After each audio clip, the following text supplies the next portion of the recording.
어떻게 보면 이제 꼰대 같은 얘기일 수도 있는데 전문성을 상당히 필요로 하고 전문성을 갖추지 않은 상태에서 이게 하면 안 된다라는 좀 생각이 있고 정말 존폐 위기를 가지고 이제 오시거든요.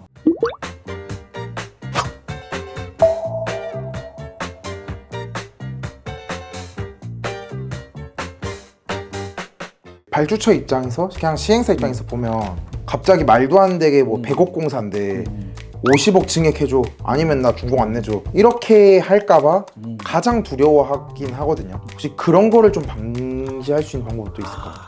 그게 인식 차이예요. 사실 어떻게 보면은 우리가 이슈됐던 사업들 많이 있잖아요. 아파트 조합 사업 같은 경우에도 요즘 많이 이슈가 되고 있습니다. 최근에 둔촌 주공 같은 것도 이슈가 많이 됐는데 사업비가 어마어마하게 증가를 해요. 그 이유가 사실 그 누구의 잘못도 아니에요. 사실 어떻게 보면 사업하는 시기에 코로나와 전쟁이 겹쳤고 제도 변화도 상당히 많이 겹쳤어요. 그 근로시간 52시간으로 제한하는 사건도 그런 것도 있었고 원자재 가격이 급등한 이유 그리고 인력난도 심화가 됐죠. 코로나 때는 자국으로 돌아가는 어떤 노동자들이 상당히 많았고 외국인 노동자들이 유입이 안 되기 때문에 노동자들의 인건비도 너무나 급상승을 했어요.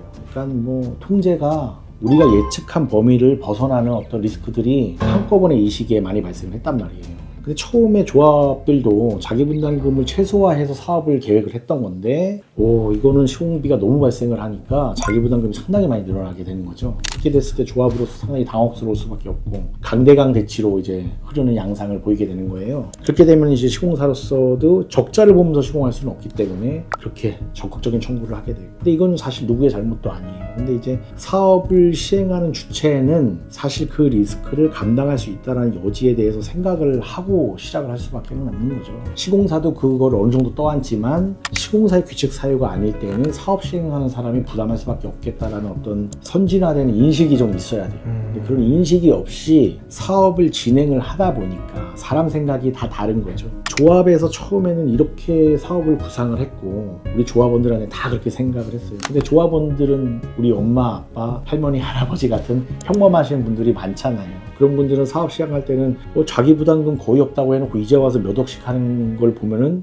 조합장이 뭐 결탁 있는 거 아니냐 또 이런 의심으로 또 흘러가기도 하고 그러한 어떤 인식의 차이 때문에 갈등이 자꾸 생기고 그런 것들을 행할 수 없게 되니까 소송으로도 이어지게 되고 사업이 망가지게 되는 경우도 있죠. 근데 이런 것들이 근데 잘 조합이 되면 조화롭게 잘 인식이 되면 굳이 사업을 멈추지 않고 소송을 거치지 않고 합리적인 범위 내에서 합의안을 도출해내서 사업을 일단 마무리를 할 수가 있어요. 제일 비극적인 거는 그런 갈등이 제대로 설명이 되지 않아서 어쩔 수 없이 늘어난 사업비에 대한 부담을 조합장에 대한 의심 뭐 이런 것들이랑 연관되면서 사업이 아예 망가지는 경우가 있다라는 거고 그러면은 이제 더 이상 회복할 수 없는 사업이 정체되는 그런 비극이 생길 수가 있다라는 거죠. 그런 것들은 우리가 어떻게 보면은 대규모 사업에서 이미 과거에 뭐 트리마제라든지 이런 거에서 경험을 하면서 지금은 좀 성숙한 단계로 많이 이행이 되고 있다라고 좀 보여집니다. 조합 사업 같은 경우에서도 어찌됐든 간에 강대강 대치 안에서도 합의가 이루어지고 그 계약 금액을 조정하는 데 있어서 공사비 조정에 있어서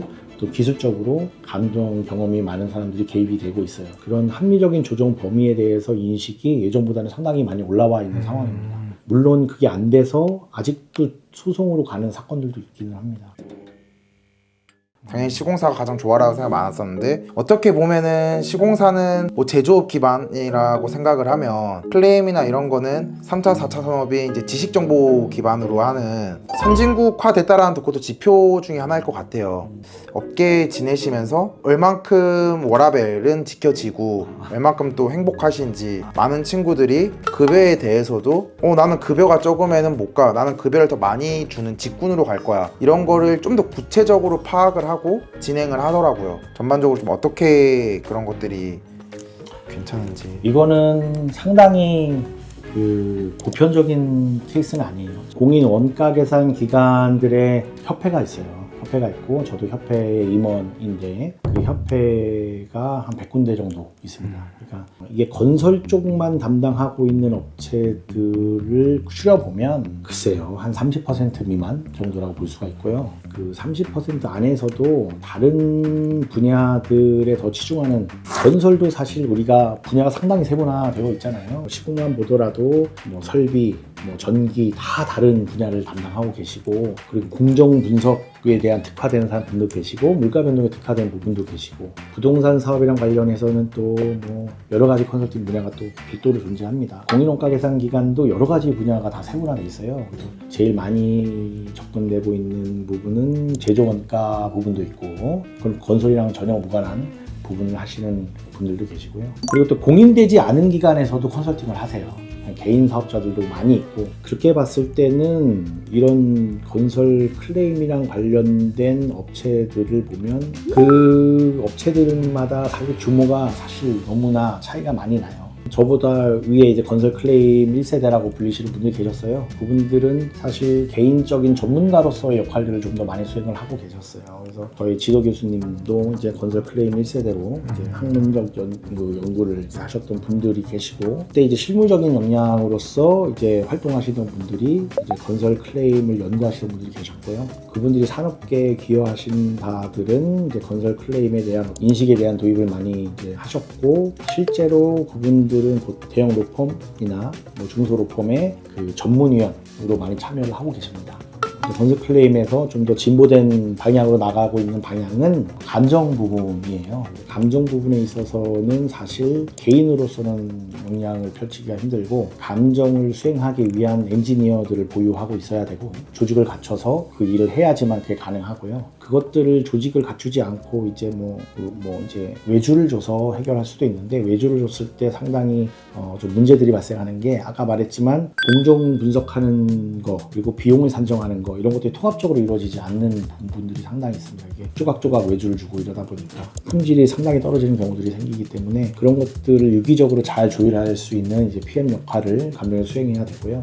저희 회사 같은 경우는 그런 측면에서 상당히 좀 성과를 많이 내고 있고, 선도적으로 좀 업무들을 하고 있어서, 저희 회사는 사실 부가가치가 상당히 좀 높게 형성이 되어 있는 반면에, 모든 공인원가 계산 기관이 그렇게 부가가치를 높게 내고 급여 수준이나 복리 후생 수준이 높다라고는 말씀드릴 수는 없어요. 저도 예전에 처음에 일했던 회사, 아직도 그 회사는 있지만, 그 회사 같은 경우는 복리 수준이 그렇게 좋지 않은 걸로 제가 알고 있고, 저희 같은 경우는 업계에서는 상당히 선도적이고, 일반적인 메이저 CM 회사보다도 급여 수준을 높게 저희가 지금 하고 있습니다. 그 월급을 받는 이제 평사원, 뭐 대리 과장 뭐 이런 수준도 수평적인 문화가 상당히 많이 자리 잡고 있어요. 제가 뭐 저 때라고 얘기하면 그렇지만, 라떼 그때는 사실 뭐 그런 게 없었죠. 그리고 이제 대등한 조직 문화도 기대할 수 없었고, 지금 상당히 뭐 소통이나 이런 거에 있어서 상당히 편하게 하고, 뭐 알아서 이제 업무를 스스로 잘 할 수 있게끔 배려해주고, 그걸 좀 정착하고 싶은 조직 문화를 제가 추구하고 있고, 그래서 그렇게 하고 있고요. 그래서 뭐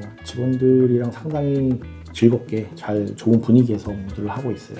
근데 다만 저는 상당한 워크홀릭이어가지고 워라밸을 따로 챙기지는 않는 편이에요. 저 같은 경우는 워라밸에 대한 철학이 삶 안에 워크가 내 삶에 상당히 중요한 사람이어서, 뭐 일을 하는 게 제 라이프 밸런스를 해친다라고 생각을 잘 안 해요. 그런 것들에 있어서는 저는 불만을 갖고 일하지 않습니다. 그래서 동료 및 조금 후배들한테 좀 하시고 싶은 말 있으시다면? 이 일이라고 하는 게 이런 것 같아요. 그러니까 어떻게 보면 이제 꼰대 같은 얘기일 수도 있는데, 상당히 전문성을 요하는 분야라고 생각을 합니다. 그래서 건설 클레임이라고 하는 게 그냥 일반적인 업무랑 다르다고 생각이 들어요. 그게 왜 그러냐면, 실제로 고객분들이 이제 만나보면 거의 이제 사업체가 위기에 처했을 때 보통 SOS를 이제 하시는 거예요. 뭐 대기업에 있는 현장 소장일 수도 있고, 발주자로서도 우리 회사가 이렇게 사업비를 정했는데 갑자기 시공사가 뭐 금액을 너무 과도하게 청구를 하고 있다, 이게 우리 책임에 있는 거냐, 이런 것들이 상당히 절실한 가운데서 들어오게 됩니다. 아까 말씀드렸지만 이제 중견 기업이라든지 하드웨어 업체 같은 경우는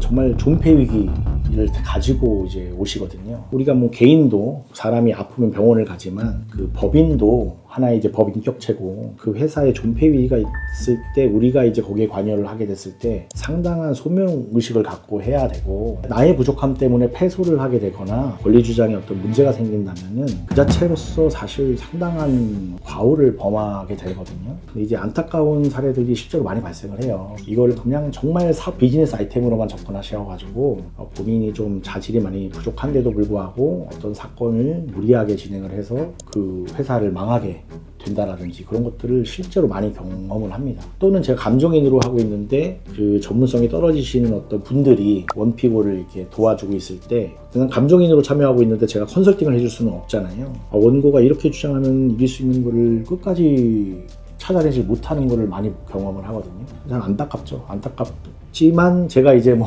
어떻게 할 수는 없는 거니까. 그래서 이제 이런 것들에 있어서는 본인의 어떤 역량으로 인해서 이길 수도 있고 질 수도 있는 사건들을 경험을 하면서 느끼는 게 전문성을 상당히 필요로 하고 전문성을 갖추지 않은 상태에서 이렇게 하면 안 된다라는 좀 생각이 있고 전문성을 좀 갖추고 이 일에 어떤 소명의식을 갖고 일을 해줬으면 좋겠다 이런 생각을 듣고 저부터도 사실 제가 부족하면 안 되겠다라는 어떤 그런 소명의식이랑 책임을 가지고 좀 평소에도 많은 생각들을 하고 역할들을 하려고 노력을 많이 하고 있습니다. 우리 회사에서도 압도적으로 업무를 많이 하는 사람이 저예요, 사실. 그럴 것 같습니다. 제가 압도적으로 제일 많이 일을 하고요. 그런 것들을 제가 많이 한다고 해서 뭐 다른 사람 빨리 퇴근하는 거 전혀 눈치 주고 이러지는 않고요.